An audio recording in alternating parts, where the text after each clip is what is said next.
നമ്മുടെ അടുത്തൊരു class finishing of patterns എന്നുള്ളതാണ്. നമ്മൾ ഇതിന് മുൻപുള്ള ക്ലാസ്സുകളിൽ പാറ്റേൺ മേക്കിംഗ് മെത്തേഡ്സ്, ഡ്രാഫ്റ്റിങ്ങും എല്ലാം പഠിച്ചു കഴിഞ്ഞതാണ്. നമ്മളൊരു പാറ്റേൺ നിർമ്മിച്ചു കഴിഞ്ഞാൽ അതിൻ്റെ ഫൈനലായിട്ട് അതൊരു പ്രൊഡക്ഷൻ പാറ്റേൺ ആക്കി മാറ്റുന്നതിന് അതിൻ്റെ അകത്ത് കുറേ കാര്യങ്ങൾ നമ്മൾ ഇൻക്ലൂഡ് ചെയ്യേണ്ടതുണ്ട്. അത് എന്തെല്ലാമാണ്, അങ്ങനെ എങ്ങനെ ഒരു പാറ്റേണിനെ ഒരു പ്രൊഡക്ഷൻ പാറ്റേൺ ആക്കി മാറ്റാം എന്നുള്ളതാണ് നമ്മുടെ ഫിനിഷിംഗ് ഓഫ് പാറ്റേൺസിൽ വരുന്നത്. Finishing of patterns. Patterns ready for production should contain all the necessary information and symbols which helps in fabric cutting and garment construction.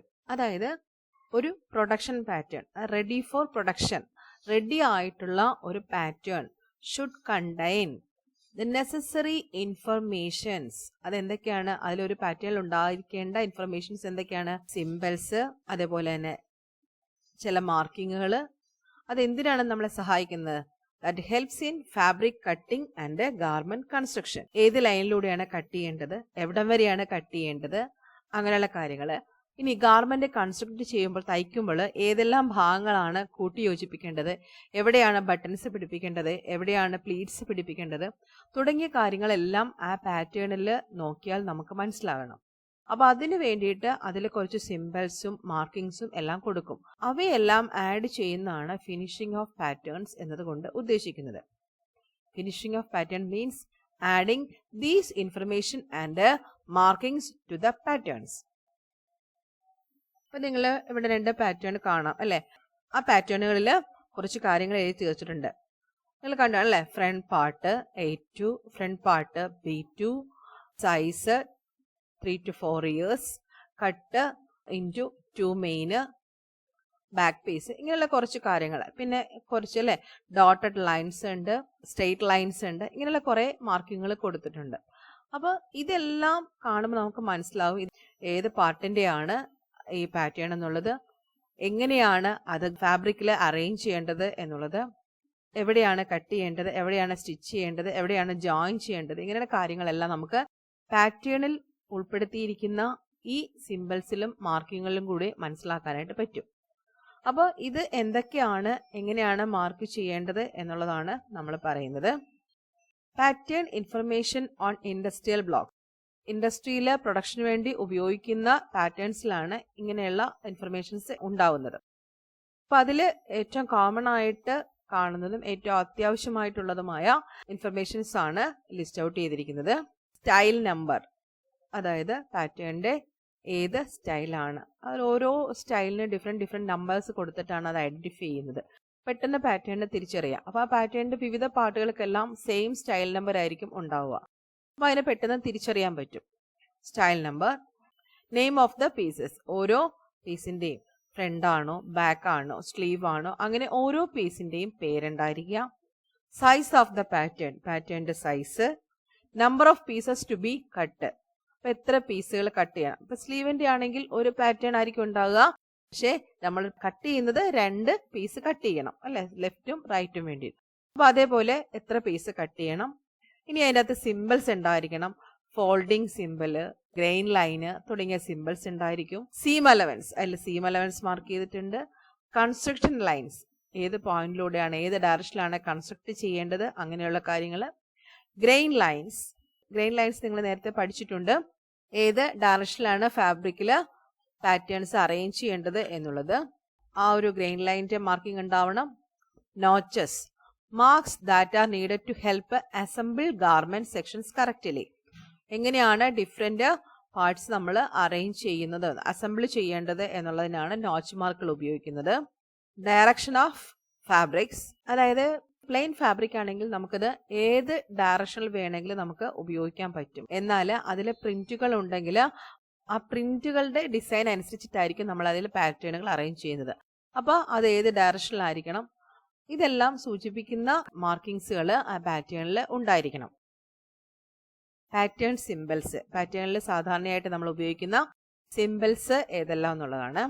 ഇതിൽ നിങ്ങൾ ചിത്രങ്ങൾ കൊടുത്തിട്ടുണ്ട് അല്ലേ. ഒരു ഡബിൾ ഹെഡഡ് ആരോ, അത് നമ്മൾ പാറ്റേണിലെ ഗ്രെയിൻ ലൈനിന്റെ ഡയറക്ഷൻ സൂചിപ്പിക്കുന്നതാണ്. പിന്നെ ഡോട്ടഡ് ലൈൻസ് സീം ലൈനിനെ സൂചിപ്പിക്കുന്നു. ഒരു സർക്കിൾ അതിൻ്റെ നടുക്കൊരു കുത്തായിട്ട് അത് പഞ്ച്, സർക്കിൾസ് അല്ലെങ്കിൽ പെർഫറേഷൻ മാർക്ക് എന്നുള്ളതാണ് സൂചിപ്പിക്കുന്നത്. പിന്നെ ഒരു ട്രയാങ്കിൾ ഷേപ്പിൽ വരുന്നത് ഡാട്ട് സിമ്പിളാണ്. താഴോട്ട് കാണാം അല്ലേ, പ്ലീറ്റ്സിൻ്റെ പോലത്തെ ഒരു simple, pleat simple. Style number ഒരു ഹാഷ് മാർക്കാണ് നമ്മൾ കൊടുക്കുന്നത് സ്റ്റൈൽ നമ്പർ ഡിനോട്ട് ചെയ്യാനായിട്ട്. പിന്നെ കണ്ടല്ലേ അല്ലേ, ഒരു ഡയറക്ഷനിലോട്ട് ഇത് ഫോൾഡ് സിമ്പിൾ കൊടുക്കുക, 2 ചെറിയ ആരോ വന്ന് കൊടുക്കുന്നതാണ് ഫോൾഡ് സിമ്പിൾ. ഒരു ലൈൻ ചെയ്തിട്ട് അതിൻ്റെ എൻഡിൽ ഒരു ഇൻറ്റു മാർക്ക്, അപ്പോൾ അവിടം വരെ കട്ട് ചെയ്യണം എന്നുള്ളത്. Cut up to the cross mark എന്നുള്ളൊരു സിമ്പിൾ. പിന്നെ അടുത്ത 3 കൊടുത്തിരിക്കുന്നത് ബട്ടൺ ഹോളിൻ്റെ, അതെങ്ങനെയാണ് കട്ട് ചെയ്യേണ്ടതെന്നുള്ളത്. ഫസ്റ്റ് വണ്ണിൽ വെർട്ടിക്കൽ ഡയറക്ഷനിലാണ്, അപ്പോൾ ബട്ടൺ ഹോൾ വെർട്ടിക്കൽ ഡയറക്ഷനിൽ. രണ്ടാമത്തെ കൊടുത്തിരിക്കുന്നത് ഹൊറിസോണ്ടൽ ഡയറക്ഷനിലാണ്. മൂന്നാമത്തെ ഡയഗണൽ. അപ്പോൾ ഏത് ഡയറക്ഷനിൽ വേണം ബട്ടൺ ഹോള് ചെയ്യേണ്ടത് എന്നുള്ളത്. അടുത്തത് ഗ്യാദേഴ്സിൻ്റെ സിമ്പിളാണ്. പിന്നീട് സ്ലിറ്റ് മാർക്ക്, നമ്മൾ ചില ഗാർമെൻറ്റ്സിൽ സ്ലിറ്റുകൾ യൂസ് ചെയ്യും, അപ്പോൾ ഇവിടെ വരെ ആയിരിക്കണം ആ സ്ലിറ്റ് എന്നുള്ളത് നോട്ട് ചെയ്യുന്നു. പിന്നെ ലൈൻ, കട്ടിങ് ലൈൻ, അത് നമ്മുടെ ഫാബ്രിക് കട്ട് ചെയ്യേണ്ട മാർക്ക്. അപ്പൊ ഇങ്ങനെയുള്ളതെല്ലാം പാറ്റേൺ സിമ്പിൾസ് ആണ്. ഇതെല്ലാം പാറ്റേണിൽ, ഇവയിൽ നമുക്ക് ആവശ്യമുള്ളതെല്ലാം പാറ്റേണിൽ ഉപയോഗിക്കുന്നു. ഇനി അടുത്തതായിട്ട് നമുക്ക് വരുന്നത് അബ്രിവേഷൻസ് ഇൻ പാറ്റേൺ മേക്കിങ്ങിലാണ്. ലെറ്റേഴ്സ് എല്ലാം കൊടുത്തിട്ടുണ്ടാകും പാറ്റേൺസിൽ, അത് നമുക്ക് തിരിച്ചറിയണം.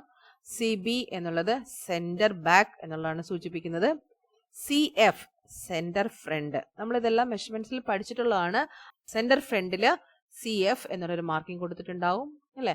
Best point BP, side seam SS, shoulder SH, chest width എന്നുള്ളത് CHW, full length FL, WL എന്നുള്ളത് waist length, SLL sleeve length, AH arm hole, XB across back, XF across front, XSH across shoulder. നമ്മൾ നേരത്തെ കണ്ടു SH എന്നുള്ളത് shoulder ആണ്, അപ്പം XSH എന്നുള്ളത് across shoulder. PKT pocket ആണ്, PLKT പ്ലാക്കറ്റ് ആണ്. അപ്പം PKT pocket, PLKT placket. CBL centre back length, CFL centre front length, NK neck, CLR collar, SHL shoulder length, SL side length, NKR neck round. അപ്പോൾ ഇതെല്ലാമാണ് നമ്മൾ സാധാരണ പാറ്റേണിൽ കാണുന്ന markings. ഇപ്പൊ നമ്മൾ 3 കാര്യങ്ങളാണ് പറഞ്ഞത്. പാറ്റേണിൽ ഉപയോഗിക്കുന്ന കോമൺ ആയിട്ട് നമുക്ക് വേണ്ടി വരുന്ന ഇൻഫർമേഷൻസ് എന്തൊക്കെയാണ്, സിമ്പിൾസ് എന്തൊക്കെയാണ്, അബ്രിവേഷൻ. ഇതിൽ നമുക്ക് ഓരോ പാറ്റേണിലും ഡിഫറെന്റ് ആയിരിക്കും നമ്മൾ ഉപയോഗിക്കുന്നത്. അപ്പോൾ പാറ്റേൺ ഏത് ടൈപ്പാണ് എന്നുള്ളതനുസരിച്ച് നമുക്ക് ആവശ്യമായിട്ടുള്ള പാറ്റേൺ ഇൻഫർമേഷൻസ് അതിൽ ഉൾപ്പെടുത്തിയിട്ടാണ് നമ്മൾ പാറ്റേൺസ് കംപ്ലീറ്റ് ചെയ്യുന്നത്. അപ്പോൾ ഇത് നിങ്ങൾക്ക് മനസ്സിലായിട്ടുണ്ടെന്ന് കരുതുന്നു. നിങ്ങൾ പാറ്റേൺസ് ചെയ്യുമ്പോൾ ആവശ്യമുള്ള മാർക്സ് അതിൽ ഉൾപ്പെടുത്തണം. ഇന്നത്തെ ക്ലാസ് മനസ്സിലായിട്ടുണ്ടെന്ന് കരുതുന്നു. Thank you.